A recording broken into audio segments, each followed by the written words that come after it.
মুরগি বোঝাই গাড়ি উল্টে মৃত্যু হলো গাড়ির খালাসির। ঘটনাটি ঘটে বুধবার ভোরে গোঘাটের উত্তর সাঁইতা এলাকায়।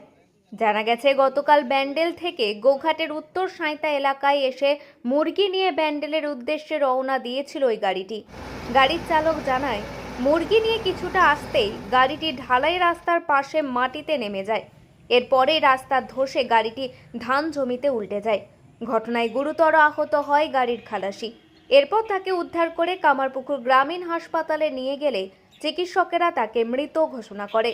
মৃত খালাসির নাম না জানা গেলেও তার বাড়ি ব্যান্ডেল বলে জানা যায়।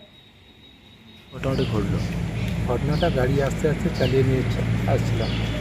দুজন সামনে সামনে হেঁটে হেঁটে আসছিল।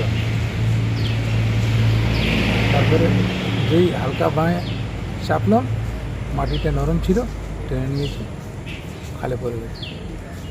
কোথাকার গাড়ি ছিল? ব্যান্ডেল গা। কোথা থেকে কোথায় যাচ্ছিলেন? বাড়ি যাচ্ছিলাম ব্যান্ডেল। কোথা থেকে আসছিলেন?